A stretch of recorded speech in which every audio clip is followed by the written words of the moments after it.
Thank you, Mr. Speaker. I rise today in support of H.Res. 1630, expressing support for National POW MIA Recognition Day, which occurred on September 17th. With every war America wages, our nation owes a greater debt to the courageous and selfless members of the United States Armed Forces who have fought to secure our freedom and liberty.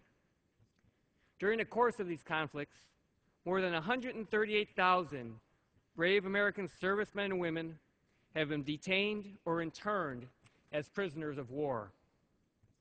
Many suffered through torture, forced labor, and unspeakable hardships. Some POWs returned home, others did not. They all deserve our recognition and our gratitude. Also deserving special recognition are those Americans who never returned from war, who are missing in action. Indeed, there remain today over 84,000 missing in action soldiers, sailors, airmen, and Marines who are unaccounted for on the battlefields of World War II, Korea, Vietnam, the Cold War, and the Gulf War.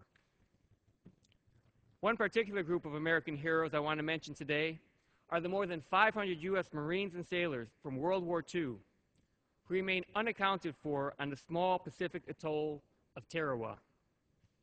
I worked with Armed Forces Committee Chairman Ike Skelton to include language in the 2010 Defense Reauthorization, urging the Defense Department to review new research on the location of the remains of servicemen on Tarawa and do everything feasible to see that they are recovered.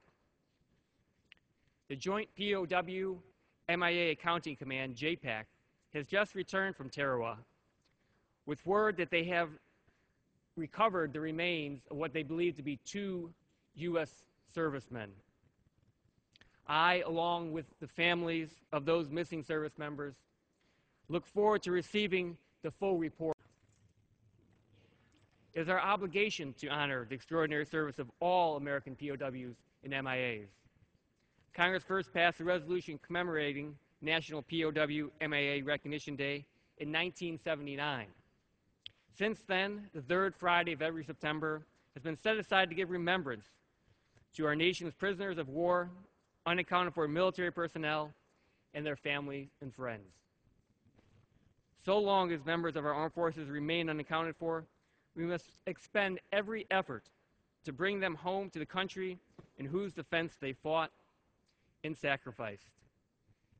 It is vital that today's troops and their families know the U.S. will pursue all possible measures to fulfill the promise of recovery.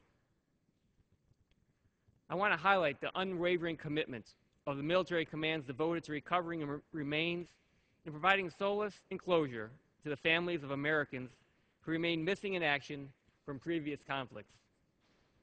The Joint POW MIA Accounting Command has successfully undertaken countless missions throughout the world to bring home the remains of fallen service members, and the efforts of the Defense Department's POW Missing Personnel Office, the Armed Forces Identification Laboratory, the Life Sciences Equipment Laboratory, and numerous veterans and POW MIA organizations are more than deserving of recognition as well. And unfortunately, we cannot forget the 2 U.S. servicemen who are currently listed as held captive in Iraq and Afghanistan. We will continue to pray for a swift and auspicious end to their ordeal. I want to thank my colleagues who joined me in co-sponsoring this resolution, as well as House Armed Services Committee Chairman Skelton for his help in moving this resolution. I want to thank Mr. Kritz for his work on this issue and other issues in serving our veterans, and also Mr. Jones for all his work for our veterans. Until they are home, our thoughts and prayers will forever remain with the families, friends, and loved ones of those Americans who have suffered through tremendous hardship for their country.